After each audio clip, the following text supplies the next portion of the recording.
అవగత గుణకర్మ జాతి భేదే సుఖతిథి విప్ర విలాస్యహం కృతించ హృదయతి సుత దార గేహ మోహంతు అఘటిత ఘటనాపటీయతి మాయా.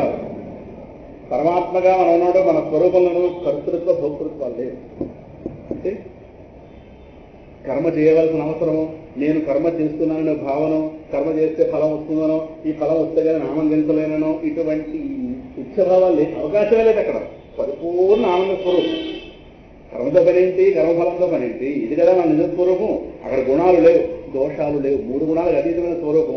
ఏ దోషాలు లేవు, పుణ్యపాపాది కర్మలతో అక్కడ సంబంధం లేదు, జాతి లేదు, ఏ విధమైన వికారాలు లేవు. ఆనందరూపమైనది, స్వప్రకాశమైనది అనేటువంటి నిర్వికారమైనది నా స్వరూపంలో. ఈ ఏర్పడిన దేహభ్రాంతి, దీన్ని బట్టి నేను బ్రాహ్మణుణ్ణి, క్షత్రియుణ్ణి, జాతిభేదం, పండితుడు, తెలిసినవాణ్ణి, గొప్పవాణ్ణి, తెలియని వాణ్ణి, రూపవంతుణ్ణి, దానశీలుణ్ణి, ఎన్ని వికారాలు పెట్టేవే మాయా, ఎన్ని పెట్టేవి. ఎక్కడ దాకా ఎక్కడ పడుకొచ్చేవే. ఇంకా ఈ దేహాలు, ఇంద్రియాలు, వీటి అందు మనస్సు, నా కన్ను బాగా చూడగలదు, నా బాగా నడవగలదు, ఆయన రన్నరు, ఆయన వాకరు, ఆయన గుడ్ ప్లేయరు, ఎన్ని వెర్రి వికారాలు. ఇంకా పుత్రులు, భార్య, గృహం, భర్త, భ్రమ, నా పుత్రుడు, నా ఇల్లు, మమకారం, నా సంపద, మై చిల్డ్రన్. బా అబ్బా అబ్బా అబ్బా ఎన్ని వెర్రిలో ఎన్ని వికారాలు పెట్టేవో మహానుభావ. ఇంత మమకారం కలిగించి పరవశుని చేసేస్తున్నావు కదా, పరవశుని అంటే వాటికి బస్సురైన వాడిగా చేసేస్తున్నావు కదా. ఆత్మనైనా నమ్మకం అనిపించి జీవభావంలో పడేసి నువ్వు ఇన్ని రకాలు పడేసి ఇదంతా నీ యొక్క అఘటిత ఘటనా పడేసి. కాబట్టి ఎక్కడ వాడిని ఎక్కడ పడేస్తుంది, ఎటువంటి వాడిని ఎటువంటి దాంట్లో పడేస్తుంది తీసుకొచ్చి. విధి హరిహర భేదమపి అఖండే వత విరచయ్య బుధానపి ప్రకామం భ్రమయతి దురహంకృతి ప్రమత్త అఘటిత ఘటనా పడేసి మాయా. ఉన్నదొకే పరమాత్మ, రెండో వస్తువు లేనేది. దాని ఎందు విష్ణువు, బ్రహ్మగారు, శివుడు ఎన్ని వేదాలు సృష్టించి ఆ ఊళ్ళోకి నువ్వు వెళ్ళొద్దు, వీడి ఊళ్ళోకి నువ్వు వెళ్ళొద్దు, వీడు గురువు, వాడు గురువు, వాడి వీళ్ళు వీడెళ్ళు, వీడిద్దరు కాదు ఒకే వేదం ప్రమాణం పండి మీరు ఈ గొడవ పెట్టుకోకండి, మీరు ఆ గ్రంథం చదవకండి చెప్పి ఇంతమంది చెత్తగాళ్ళు తయారైపోతున్నారే. నువ్వే తయారు చేస్తున్నావు. ఇన్ని వేదాలు సృష్టించే వాళ్ళు తయారైపోతున్నారే. జనాలకి ఏమంటే అర్థం అవట్లేదు కదా. చిన్నపిల్లకి గణపతి నమస్కారం చెప్పి చెప్తాడు ఒక దుష్టుడు, వాడి ఊర్లోనే ఉన్నాడు, వాడు సాధు, వాడు సన్యాసి, వాడితో ఫాలో అయింది. నువ్వు గణపతికి నమస్కరించాలంటే నీకు అష్టాక్షర మంత్రం ఇస్తానంటే ఒక ఇల్లు చేశాడు. ఇవి వీళ్ళందరూ మనవాడి. నువ్వు గణపతి ఆలయంలో వీధిలోకి వెళ్ళడానికి వీళ్ళని చెప్పాడు ఒక, అంటే బాగుండదు సభల్లో ఆవుగా. ఇంక వీళ్ళందరూ పెద్ద పెద్ద నాయకులు ఇవ్వాలి. వీళ్ళకందరికీ ఆశ్రమాలు ఉన్నాయి. వాడు యాగం పెట్టగానే మనం బయలుదేరుతాం, 100 రూపాయలు ఇవ్వరా. వాడికి ఉంది జ్ఞానం అంటారు. ఇంకా వీళ్ళు మన ఎలా అడుగుతున్నాడు, వీళ్ళే పక్కమతం వాడిని అనుకోవడం ఎందుకు, మన మంగళం అన్నారు గోళం. ఈ గణపతి ఆలయం చిన్నపిల్లలకి గణపతి విషబుద్ధి కలిగిస్తావా? దాని బుద్ధి ఎవడో మారుస్తుండు, మారుస్తావా? దాని బుద్ధి నచ్చేవాడు వాడు. అంటే దాని మీద పాయిజన్ నింపుతున్నావు. 8 ఏళ్ల పిల్లలకి గణపతిని నమస్కరించని చెప్తావా? నమస్కరించకపోతే అష్టాక్షరం అని తెలుస్తాడే. నీకు అర్థమైన నారాయణ గణపతి కానివాడా?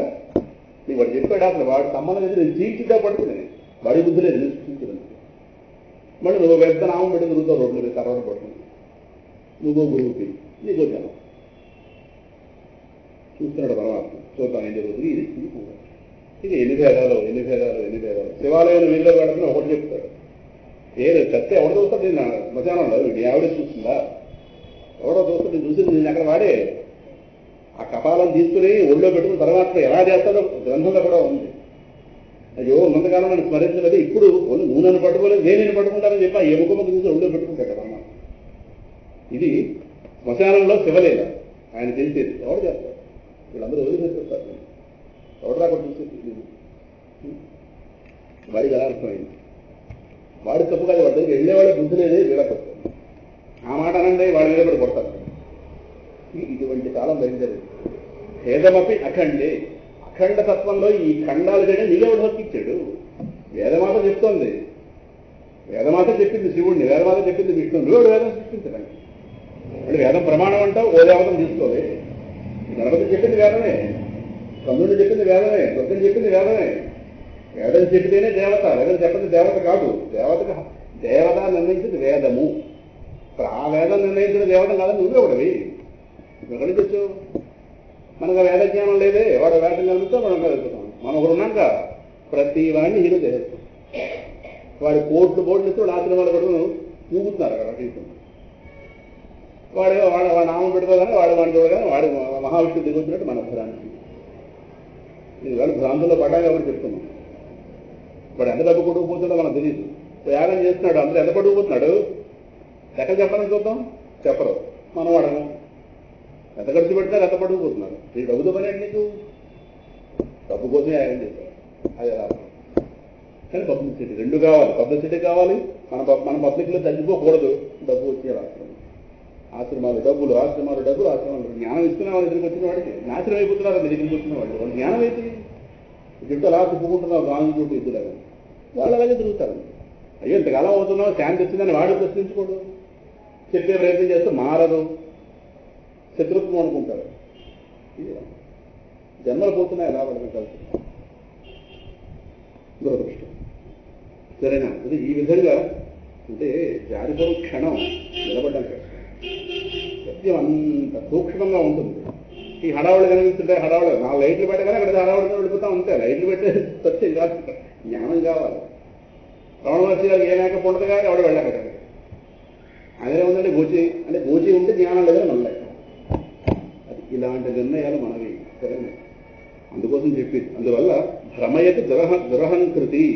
ఇక ఎవడ అహంకారం వాడిది, వాడి తెలిసిందే సర్వం అంటుంటాడు.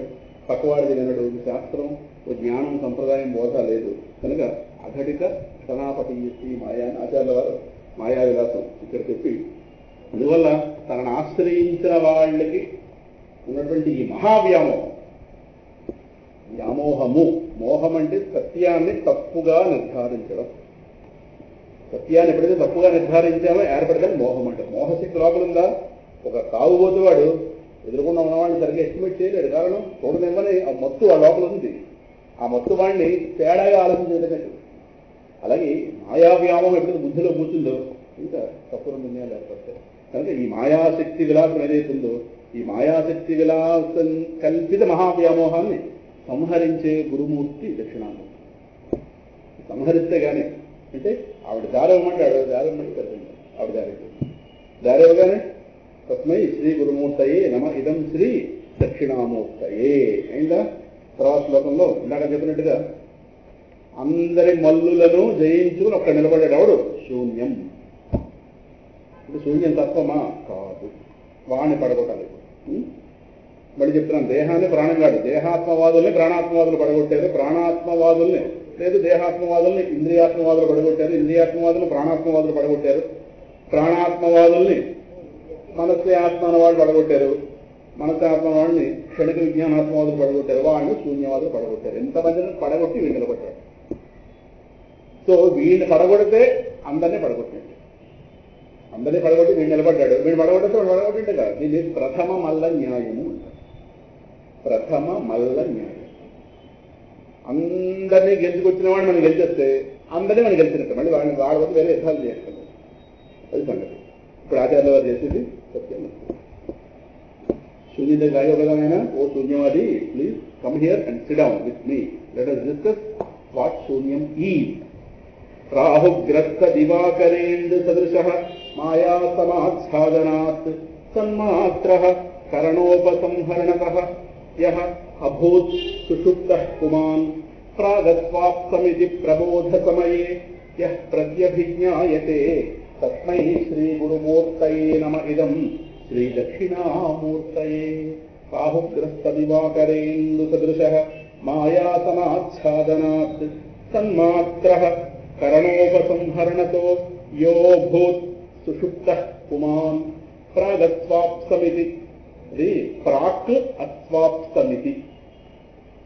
ప్రాక్ అస్వాప్తమితి కలిపితే ప్రాగస్వాప్తమితి ప్రబోధ సమయే యః ప్రత్యభిజ్ఞాయతే తస్మై శ్రీ గురుమూర్తయే నమ ఇదం శ్రీ దక్షిణామూర్తయే.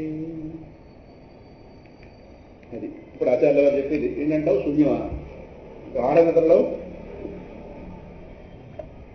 ఆయన గారు ఏంటంటే గాఢ నిద్రలో చేస్తాడు. ఒకసారి గాఢ నిద్రని బుద్ధిలో తెచ్చుకోండి. గాఢ నిద్ర అనుకోండి. గాఢ నిద్రలో ఏమీ లేకపోవడం అనేది ఉంది. ఏమీ లేకపోవడం అనేది శూన్యం. వాడుతున్నాం కనుక ఆ శూన్యం నాకు తెలిసింది కనుక, ఏమీ లేని స్థితిని అనుభవించాను కనుక, ఏమీ లేకపోవడం అనే స్థితి ఆత్మ. వాడిని కనుక వీడు శూన్యాత్మవాది. వీడు వడగొడేస్తేనే అందుకని అందరికంటే వీడు కొంచెం బాగా ఆలోచించాడు లేదా వాడితో పోలిస్తే. కానీ వీడిని కూడా అల్టిమేట్ అని చెప్పడానికి వీళ్ళు ఆచార్య వారు ఏమంటారు, సింపుల్ పడగొట్టారు.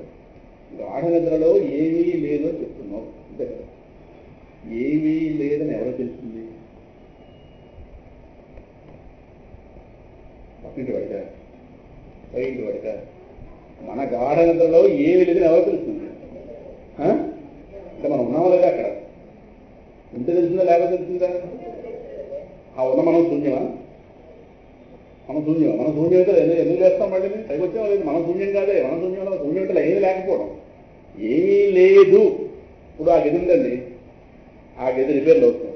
ఏమన్నా గదిలోకి వెళ్ళి ఎవరైనా కూతురండి ఎవరు ఉన్నారేమో అన్నా అనుకోండి, వెళ్ళారు, ఒకరు వెళ్ళారు, ఎవరూ లేరండి అని చెప్పారు. ఎవరూ లేరండి అని చెప్పినా ఒకరు వచ్చారు అక్కడికి, ఒకరు వెళ్ళారు, అక్కడ ఎవరూ లేరని వాళ్ళు చెప్పడానికి ఒకరు చూసారు లేదా, వాళ్ళు ఉన్నారా లేదా? వాళ్ళు లేకపోతే ఎవరు చెప్పారు అక్కడి నుంచి ఇన్ఫర్మేషన్ వచ్చి అది వెళ్ళి ఎవరూ లేరండి అంటే అదే అనుభవమేనా? అనుభవం ఎవరికి కలిగింది? నాకే కలిగింది. అంటే నేను ఉన్నాను లేదా? వాళ్ళందరూ నేను ఉన్నాను. అయితే వాళ్ళ లాజిక్ ఏంటంటే మనం ఉన్నాం కదా, మనం ఉన్నామనే జ్ఞానం లేదు కదా, మనం ఉన్నామనే జ్ఞానం అక్కడ లేదు కనుక వాడు అనేది శూన్యం అంటాడు. మనం ఉన్నామనే జ్ఞానం అక్కడ లేదు, అది మేము ఒప్పుకుంటాం. మనం లేకపోయినా లేచిన తర్వాత ఎలా చెప్పాం? అదే చెప్పింది. అది ఏమంటారంటే రాహుగ్రస్త దివాకరేలు సదృశ. రాహుగ్రస్తం గ్రహణాల సమయంలో రాహు చేత గ్రసింపబడతారు. ఎవరు? దివాకర ఇందు, సూర్యుడు చంద్రుడు. సదృశ పోలిక అంతవరకు తీసుకోండి. ఎందుకంటే రాహువు గారికి కాస్త ఆ అమృతం ఇక్కడ దాకా దిగేలోపు ఆయన గారు చక్రం వేసి తీర్చాడు కనుక ఇది ఉంటుంది ఎప్పుడు. అందుకే వాళ్ళకి శిరస్సు ఉండదు, రాహువు ఎదుగుతుంది, పూర్తి శరీరం ఉండదు. ఎందుకంటే అమృతం లాగిన భాగం కనుక వాళ్ళు కాస్త మింగితే కడుపులోకి వెళ్ళే అవకాశం లేదు. ఇందులో దిగొచ్చేస్తారు మళ్ళీ. అందువల్ల రాహువు చేత గ్రసింపబడిన అంటే రాహువు చేత ఆచ్ఛాదింపబడిన, రాహువే మింగిలేని అడ్డుపడతాడు. రాహువు సూర్యచంద్రులను లేనివాడిగా చేయడు, వాళ్ళు పూర్తిగా లేనివాడిగా చేయడు, మనకు లేనివాడిగా చేస్తాడు. అది ఎవరైతే భూమి మీద ఉన్నామో వాళ్ళకైతే అనుభవాన్ని పొందుతున్నామో మనకి టెంపరీగా లేనివాడిగా చేస్తాడు. టెంపరీగా, శాశ్వతంగా కాదు. లోపల వాళ్ళని గ్రసించే ఉంటాడు కానీ వాళ్ళకే ఇబ్బంది ఉండదు రాహు వల్ల. అబ్బా నొప్పి ఏమన్నారు వాళ్ళు కానీ మనకు అడ్డుపడతాడు. అది వాడి కక్ష. ఓకే, మొత్తం మీద అంతా అయిన తర్వాత ఇల్లు సర్దుకుని స్నానాలు చేసి ఇప్పుడు ఆ పట్టింపులు ఉన్నవాళ్ళు ఇది అంటే భగవంతుడు కొంతసేపు ఇబ్బంది పడ్డాడు కదా, తెల్లవాళ్ళు వేస్తే మనకి ప్రత్యక్ష దైవాలు సూర్యుడు చంద్రుడు కనుక వాళ్ళు కొంత ఇబ్బంది పడ్డారు కనుక సూర్యుడు చంద్రుడు మనకి అనుభవంలో లేని స్థితి, అది దుర్జనం. అది ఇంట్లో ఎలాగైనా ఒకరు వెళ్ళిపోతే ఎలాగైతే అది సమస్యో, సూర్యచంద్రుడు మనకి లేని స్థితి మనం అనుభవించాం కనుక దుర్జన క్షణాలు కనుక వాళ్ళు ఒక్కసారి కనిపించగానే మళ్ళీ ఆ దోషం ఏదైతే ఉందో భగవంతుడు కష్టంలో ఉన్నాడని అనుభూతి. అనేక కష్టం లేడు, ఆయన లేని కారణం చేత మనం ఒక దురవస్థ పొందాం. ఆ దురవస్థ నుంచి బయటకు వస్తాం ఈ స్నానాలు చేసి ఇవి చేసి ఆ దోషాలు ఏవైతున్నాయి వాటిని పోగొట్టుకుని ఆ సమయంలో మంత్రజపం చేసేవాళ్ళు ఆ సమయంలో చాలా గొప్ప గడిలు అవన్నీ సాధన లేని వాళ్ళు ఆ సమయంలో మంత్రజపం చేస్తారు. చాలా ఉత్కృష్టమైన సమయం అది. సరేనా? అందువల్ల సదృశ అంటే దానితో ఒక పోలిక. సరేనా? ఆ విధంగా మాయా సమాచ్ఛాదన, మాయ యొక్క తమోగుణం చేత, మాయ త్రిగుణాత్మక మాయలో ప్రధానంగా తమోగుణం చేత ఆచ్ఛాదింపబడను. నిద్రలో ఎంతమంది కూడా తమోగుణ భూతులం. తమోగుణం వస్తే నిద్ర వస్తుంది. సమస్వజ్ఞానం విధి మోహనం సర్వదేహినాం ప్రమాదాలస్య నిద్రాభిధి. ప్రమాదాల్లో పడేది కూడా నిద్రలోనే. బస్సు డ్రైవర్ పడకుండా నడుపుతూ బస్సులో పోతుంది, నిద్రలోనే ప్రమాదాలు. అందువల్ల మాయా సమాచ్ఛాదనాక త్రిగుణాత్మక మాయలో తమోగుణం చేత సమాచ్ఛాదనం అంటే ఆచ్ఛాదింపబడిన కారణం చేత సన్మాత్ర. అక్కడ ఏం జరుగుతుందంటే కరణ ఉపసంహరణత. మొన్నటి రోజు మనం చెప్పుకున్నాం, మొన్నటి రోజున నిద్ర రూపంలో పరమాత్మ చేసిన ఏర్పాటు ఇంద్రియాల మించి తన వెలుగు వెనక లాగేస్తాడు. ఇంద్రియాల మించి మనస్సు మించి బుద్ధి మించి తన వెలుగు ఎప్పుడైతే వెనక్కి లాగేసాడో కరణ ఉపసంహరణత. ఆ ఇంద్రియాలతో వీటితో మనకి డిస్కనెక్షన్ వస్తుంది.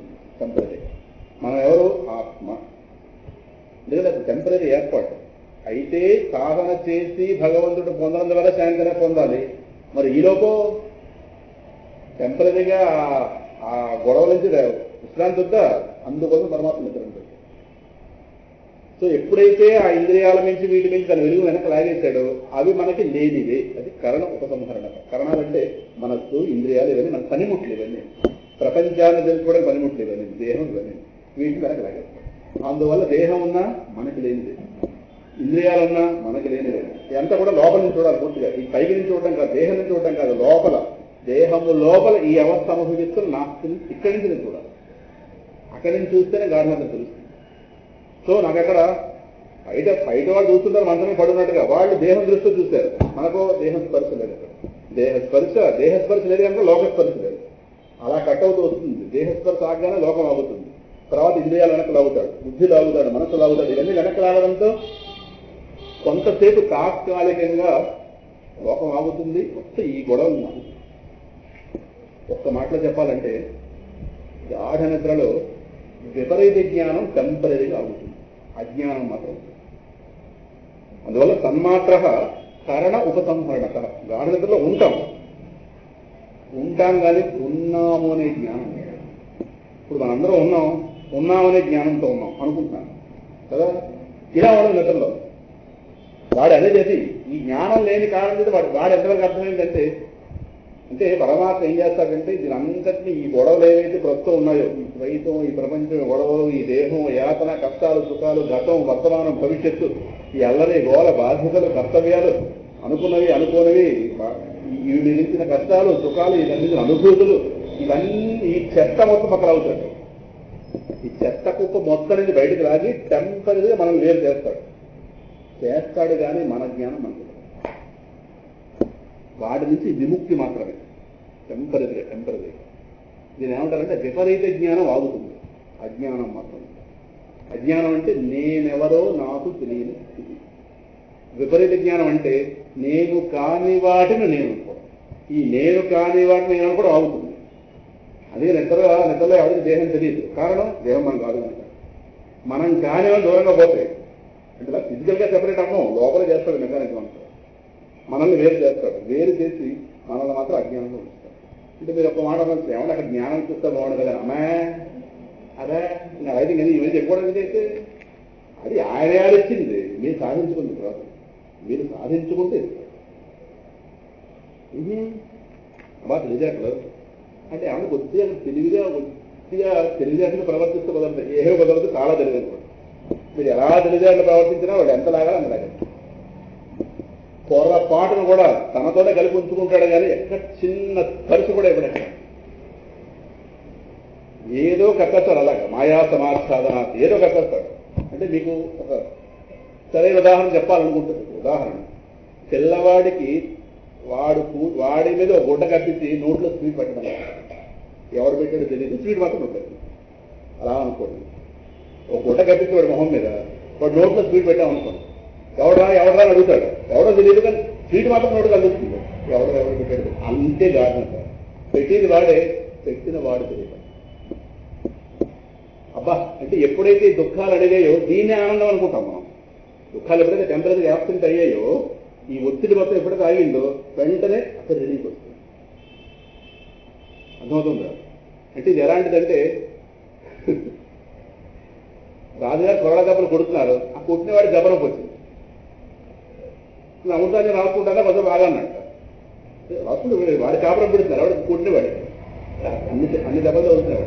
కొంచెం వాడి అమృతాన్ని కాపురం పెడుతున్నారు. అంటే ఈ లోపు వాడికి విరామం వస్తుంది. వాడికి వీడు కొడితే కదా మళ్ళీ నువ్వు టీ తాగే లోపు నేను అమృతాన్ని రాసుకుంటాను, తర్వాత ఎలా కొంచెం వాడు వాయింపన్నట్టు వాడు ఇడ్లీ పెట్టారు, గౌరవించారు. మళ్ళీ నేను తర్వాత వాడు కాయత్తా వెళ్ళింది. అందువల్ల వాడు తావడకూడదు, అక్కడి నుంచి వెళ్ళడానికి వీల్లేదు. అటువంటి శిక్షలు. అందువల్ల వాడికి విరామం. వాడు ఆ సమయంలో మనం చూసామనుకోండి, అబ్బా ఎంత అదృష్టం ఇడ్లీలు పెడతారు. ఆ ఇడ్లీలు పెట్టేమో చాలా పెట్టారు. వాళ్ళని అటువంటిది కాదు.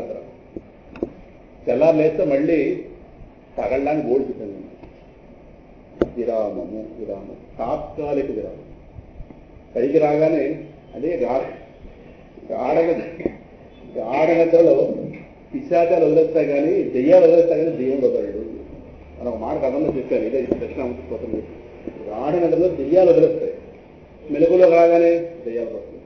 దెయ్యాలంటే ఏదో అనుకోలేదు, పరమాత్మ కానీ ఏదైనా దెయ్యమే ఈ స్థాయిలో ఎవరంతా ఎంత అర్థం చేసుకుంటే పడతాం. ఇది వైరాగ్యం బట్టి అర్థమవుతుంది మాట. ప్రతి వాళ్ళకి వివరంగా చెప్పలేము, కోపాలు కూడా వస్తుంది. అది మాటవాడు చెప్పాడు, అర్థం చేసుకుంటాం. ప్రపంచాన్ని అర్థం చేసుకుంటూ వస్తాయి ఇవన్నీ. అందువల్ల దేవుడు మాత్రం వినవాడు. అక్కడ దెయ్యాలు మాత్రం టెంపరీగా ఇది విరామం. శిక్షకి మధ్యలో విరామం లాంటిదే గార్మెంట్. అక్కడ అజ్ఞానం తీయడు, విపరీత జ్ఞానం. విపరీత జ్ఞానం 100% తీసేస్తాడు తాత్కాలికంగా. అజ్ఞానం అయితే అజ్ఞానం 100% ఉంటుందా? 100% కాదు, కానీ 1%, 99% అజ్ఞానం ఉంటుంది. 1% ఎందుకు పెట్టంటే లేచాక అనుభవం చెప్తాను. ఆచార్యులు వారు ఏమంటారంటే సన్మాత్ర కరణోపసంహరణత యహ అభూత్ సుషుప్త పుమాన్. సుషుప్తిలో ఎవడైతే అంటే గాఢ నిద్రలో సత్మాత్ర ఉన్నాడంతే, ఉన్నాడని తెలియలేదు. అక్కడ ఉన్నాడు, సత్తామాత్ర ఉన్నాడు. ఇదిగా ఉన్నాడా అదిగా ఉన్నాడా ఎరుకలేదు అక్కడ మన గురించి. కరణ ఉపసంహరణత కాని వాటి నుండి వేరుపడిపోయాడు. కానీ ఎలా ఉన్నాడు? అభూత్ సుషుప్త పుమాన్. సుషుప్తిలో పుమాన్ ఏ జీవుడైతే ఉన్నాడు అన్న మాత్రం చెప్పగలం, అంతగానే మీకు నిర్వచనం చెప్పగలం. నిద్రలో మీ రూపం గురించి మీరు చెప్పండి చూద్దాం. నెక్కు ఇది అడుగుతుంటాను ఎక్కువ. ఇప్పుడు మనం చీర తీసేది మెలకువల దేహానికి. నిద్రలో మీరు ఏదిగా ఉన్నారో దానికి చీర ఎంత చీర కావాలి? నిద్రలో మీరు ఏదిగా ఉన్నారో దానికి ఎంత వస్త్రం కావాలి? 5 గజాల చీర, 6 గజాల, 10 గజాల, ఎంత వస్త్రం? ఇప్పుడు ఎవరైనా మెలకువలో చీరలు పెడతారు. ఏమంటే నిద్రలో నా స్వరూపాన్ని చీర పెట్టినా దాని తరం కాదు అవుతుంది. దానికి పెట్టుకొని చూద్దాం. అది వెంటనే ఒక మాట ఉంటుంది, అయితే నా నిద్రలో నా స్వరూపాన్ని చీర పెట్టు, అక్కడ కలుసుకున్నారో అదని చెప్పాలి. నిద్రలో మనం ఏదిగా ఉన్నామో దానికి చీర పెట్టే అవకాశం లేదు. వాడి ఎలాగైతే వాడి నిజ స్వరూపానికి చీర చుట్టలేమో బ్రహ్మాండాలు నిండిపోయినవాడు మనకే చుట్టలేదు. కారణం వాడు మనం ఒకటే. వాడికి జ్ఞానం ఉంది, మనకి జ్ఞానం. మనకి వస్త్రం ఎవరు చుట్టగలడు? అనంతమైన స్వరూపాన్ని వస్త్రం ఎవరు చుట్టగలడు? అందుకే తెలియని వాడు ఏంటంటే మెలకువలో చేరబెట్టేస్తారు. మెలకువలు చేరబెట్టండి. మనం ఎలాగో ఆ దేహంతో కలుస్తున్నాం కదా, అబ్బా వదిలి చేరబెట్టింది మనం వాళ్ళగా ఆసు దోషులో అంటే ఈ మాత్రం దానికి ఆనందించేవాడిని. నిజంగా మనం ఎవడో తెలిసి ఆ చీర పెట్టగలదా? అవునా తరమా? ఎంతమంది నేతగాళ్ళు రావాలి చీర వేయడానికి? ఇగో ఆ రోజు లాగాడే ఎవడు కృష్ణ పరమాత్మ చీర పంపిస్తుంటే లాగాడుగా, అంత చీర కావాలి. వాళ్ళు ఆగలేగా రాచాడు, వాళ్ళు ఆగితే వాడు ఇంకా పంపించదు. సరేనా? అలాగా మనం ఎక్కడ వస్తున్నా చూడగలరు, అక్కడ అవకాశం లేదు. అందుకే మన మెలకువలో, అందుకే మీరు తెలివైన వాళ్ళకి మెలకువలో చీరలు పెట్టండి. మరి వాళ్ళు ఏ దక్షిణామూర్తి స్తోత్రం వినొచ్చారు అనుకుంటే వదినా నాకు గాఢంలో నేనేది ఉంటా దాన్ని చీర పెట్టి సన్మాత్ర కరణోపసంహరణ వద్దే బాబు. ఇంకా అడుగులకు వెనక నువ్వు చీరలు ఎక్కడే పరిమితం. నీ తెలివిగా ఇలా కూడా నేర్చుకోవచ్చు. మీరు ఆత్మజ్ఞానం నేర్చుకోకపోయినా అనాత్మజ్ఞానం మీరు ఎడి నేర్చుకోండి దక్షిణామూర్తి. సరేనా? ఆ బావగారికి గాఢంలో వాడి గాఢంతో వాడు ప్యాంటు షర్టు ఇది కూడా ఇంకా పరమశివుడికి ప్యాంటు షర్టు పెడితే ఎంతో ఈయన గారు సుషుప్తి స్వరూపాన్ని ప్యాంటు షర్టు పెట్టడం అటువంటిది అవకాశాలు లేవు. సరే నాకు కూడా నమో నమః. యహ అభూత్ సుషుప్త పుమాన్. సుషుప్తిలో తాను కాని వాటి నుంచి వేరుపడి ఉన్నాడు అన్న మాత్రమే, అంతే ఎక్స్ప్రెషన్ అంతకన్నా. కానీ ఆ సమయంలో వాడు ఉన్నట్టుగా వాడి జ్ఞానం లేదు. తెల్లాలు వచ్చిన తర్వాత అది ప్రాక్ అస్వాప్సమితి. ఒక్కసారి ప్రబోధ సమయం, మళ్ళీ వచ్చింది ప్రబోధ సమయం. మేల్కున్నాక సుషుప్తిలోని మెలుగులోకి వచ్చాక వాడు ఏం చెప్తాడు తెలిసిన? ప్రాక్ ఇప్పటిదాకా ఇంతకు ముందు అస్వాప్సమితి, నేను హాయిగా ఉన్నాను ఎలా చెప్పాడు. దాన్ని ఏమంటారంటే యహ ఎవడైతే ప్రబోధ సమయే అంటే మెలకువ రాగానే ప్రాక్ ఇంతకు ముందు అస్వాప్సమితి నేను హాయిగా ఉన్నాను అని ప్రత్యభిజ్ఞాయతే, తన ప్రత్యభిజ్ఞను చెప్తాడు. ప్రత్యభిజ్ఞ అంటే మెమొరీ, అమాట అర్థం చేస్తాడు. పాస్ట్ ఎక్స్పీరియన్స్ అది ప్రత్యభిజ్ఞ. చెప్తున్నాడంటే వాడేగా చెప్పాడు. ఇక్కడ ఎలా టీ తాగామంటే గంటలు తాగానక 6 గంటల క్రితం తాగాను అంటాడు. వాడు పాస్ట్ ఎక్స్పీరియన్స్ అది. 6 గంటల క్రితం తాగాను ఇప్పుడు వద్దు, గంట పోను అంటే వాడు ఆ అనుభవం పొందినవాడు కంటిన్యూ అవుతున్నాడు కాబట్టి చెప్పాడు. గాఢ నిద్ర ఒకటి, మెలకు ఒకటి అనుకోండి, మీ ఎక్స్పీరియన్స్ రాదే. నిద్రపోతున్న మీరే మేలుకున్నారు, మెలకులోకి రాగానే హాయిగా. ప్రత్యభిజ్ఞ అంటే ఇలా చెప్పినట్టుగా సురేశ్వరాచార్యుల వారు, శంకర భగవత్పాదుల వారి యొక్క 4 శిష్యులు ఒక శిష్యుడు. ఈయనే శృంగేరి పీఠానికి ప్రథమాచార్యుడు. సురేశ్వరుడు. భాతస్య కస్యచిత్ పూర్వం భాసమానస్య సాంప్రతం సోయమిది అనుసంధానం ప్రత్యభిజ్ఞానం ఉచ్యతే. ఏనకి తెలిసిన పదాలు. ఒకటి త్వరలో ఒక వస్తువును చూశాడు, లేదా ఒక అనుభవాన్ని పొందాడు, తిరిగి అదే వస్తువుని ఇప్పుడు చూశాడు. ఇప్పుడు నన్ను ఆ జంక్షన్లో చూశారనుకోండి గంట క్రితం, గంట తర్వాత ఇక్కడ చూశారు. గంట క్రితం చూసిన ఆయనే గంట తర్వాత చూశారని జ్ఞానం కలిగింది, అదే ప్రతిభిజ్ఞ అంతే. చూసిన మీరు, చూడబడిన నేను ఇద్దరు కొనసాగాం. కాబట్టి గంట క్రితం కలుసుకున్నాం కదండి, నిన్న కలుసుకున్నాం కదా, నేను పూర్ణమాలంటే కలిసాం, ఇవాళ శివానందాసిందని కలిసాం. అంటే ఆ మెమొరీ కంటిన్యూ అవుతుందా? ఇప్పుడు ఒకే రోజులో 3 సార్లు కలుసుకుంటే ఏదో ఏదో హడావుడు ఉంటుంది అంటుంటారు, అదో సామెత మళ్ళీ. ఒకే ఇద్దరు వ్యక్తులు ఒకే రోజులో 3 సార్లు కలిసి కలవకూడదనో కలవచ్చు నాకు తెలియదు. అలాగే అదే 2 సార్లు కలిస్తే 3సారి ఏంట్రా ఎప్పుడైనా 2 సార్లు కలిసామా 3 సార్లు కలుస్తామా అంటారు మళ్ళీ. ఇదే కానీ వ్యవహారంలో ఏదో మనుషులు తయారు చేస్తున్న ఆలోచనలు. అంటే ఆ మెమొరీ ఏదైతే ఉందో ఆ గతానుభవమే గతంలో చూసిన వాడినే ఇప్పుడు చూశాను. ఓ హోటల్ ముందు వెళ్తుంటే నేను గతంలో ఆ పక్కవాడు ఏమనుకుంటాడు, ఫస్ట్ తీసుకొచ్చామనుకుంటాడు హోటల్కి, నేను గతంలో ఇడ్లీ తిన్నాను రా. ప్రత్యభిజ్ఞ, అది ప్రత్యభిజ్ఞ అంటే. అంటే ఏదైతే గాఢ నిద్రలో మనం అనుభవిస్తున్నామో, ఏదీ లేని స్థితి, ఏ దుఃఖము లేని స్థితి ఏదైతే అనుభవిస్తున్నామో దాన్ని పైకొచ్చి చెప్తున్నామంటే మనం అక్కడ గాఢ నిద్రలో ఉన్నామా లేదనా? ఆచార్య వారు అడిగేది ఏంటంటే, ఏదీ లేదని అంటున్నావు, ఏదీ లేదని చెప్పి నువ్వు ఉన్నావా లేదా? నువ్వు శూన్యంలో అవుతావు. వాడు అనేది ఏంటంటే నేను శూన్యం అంటాడు, అది ఏమీ లేదు కనుక. ఏమీ లేకపోవడమే కనుక, ఏమీ లేకపోవడం శూన్యం. నువ్వు శూన్యస్వరూపుడు అయితే నిద్రలోంచి మెలకులోకి రావే, ఎందుకు వస్తావు? నువ్వు కంటిన్యూ అవుతున్నావుగా. ఉంటే ఉందని తెలుసుకుంటావు, లేకపోతే లేదని తెలుసుకుంటున్నావు. అంటే ఇప్పుడు ఆ రూమ్లో 10 మంది ఉంటే 10 మంది ఉన్నారని చెప్తారు వచ్చిన వాడు, వెళ్ళి వాడు కాస్త. ఎవరు లేకపోతే ఎవరు లేదని చెప్తారు. చెప్పేవాడు ఉన్నాడా లేదా? మీకు ఉదాహరణ, నాకు స్వామిజీ ఉదాహరణ చెప్తారు. ఓ బ్యాటరీ లేదు, మీ మీద వేస్తాను, మీరు తెలుస్తారు. గోడ మీద వేస్తాను, గోడ తెలుస్తుంది. దీని మీద వేస్తే ఇది తెలుస్తుంది. ఆకాశం మీద వేస్తే అంటే బ్యాటరీ మీద వెలగట్లేదా? అదే సంగతి. ఇదే ఉదాహరణ స్వామిజీ నాకు ఇది అర్థం కావాలి. శ్లోకం ఏది స్వామీజీ ఎంఈపీ కాలనీ ఆళ్వారదాస్ గ్రౌండ్స్ దక్షిణామూర్తి స్తోత్రం చెప్పారు నాకు ఇది అర్థం కాలేదు. పర్సనల్గా వెళ్ళాను ఆయన మన రూమ్కి, వెళ్ళి అడిగితే ఈ బ్యాటరీ లైట్ ఎగ్జాంపుల్ చెప్పారు. బ్యాటరీ లైట్ నీ మీద వేస్తే నువ్వు తెలుస్తావు, నాకు నా మీద నువ్వు వేస్తే నీకు నేను తెలుస్తాను. ఆకాశంలో వేస్తే ఆకాశంలో ప్రకాశింపజేయబడి ఏమీ లేవు కాబట్టి తెలియడం లేదు. కానీ బ్యాటరీ లైట్ వెలుగుతుందిగా, బ్యాటరీ లైట్ ఆడిపోయింది అనడానికి లేదా? అక్కడ స్వామిజీ ఏం కనిపించట్లేదండి కాబట్టి ఆ బ్యాటరీ లైట్ ఆడిపోయింది అనడానికి లేదు. అలాగే మెలకువలో ఉన్న వాటిని తెలుసుకుంటున్నావు, స్వప్నంలో అక్కడ ఉన్న వాటిని తెలుసుకుంటున్నావు, సుషుప్తిలో ఏమీ లేనిదని తెలుసుకుంటున్నావు. కానీ నువ్వు ఉన్నావు. You are continuing, your presence is continuing in all the 3 states. తర్వాత శ్లోకంలో వస్తుంది. అందువల్ల నువ్వు ఉన్నావు. నువ్వు ఉన్నప్పుడు నువ్వు శూన్యంలో అవుతావు. శూన్యం అంటే నేను వాడని అర్థం, అర్థమవుతుందా? వాడు ఏం చూశాడంటే ఆ శూన్యవాది ఏది ప్రకాశింపజే బ్యాటరీ వేయగానే ప్రకాశింపజేయడానికి ఏమీ లేదు కనుక ఏమీ లేదనగానే ఆత్మ అంటారు వాడు. సరే బాబు ఏదీ లేదని చెప్తున్నావా లేదా అంటే వాడిని పడగొడితే మిగతా పడగొట్టినట్టు. ఆచార్య వారు ఇక్కడ నిలబడ్డారు. నువ్వు ఉన్నావుగా, యు ఆర్ దేర్. నువ్వు శూన్యమా? నేను శూన్యం ఏంటంటే నేను శూన్యం పైకి వస్తాను అని ఇంకా అయిపోయిందంత. నువ్వు సత్యం. శూన్యాన్ని తెలుసుకుంటూ నువ్వు సత్యం. అర్థంగా ప్రాక్ అస్వాప్తమితి. ఇంతకు ముందు ప్రాక్ బిఫోర్ అంటే ఈ మెలకు రాకముందు అస్వాప్తం హాయిగా ఉంది.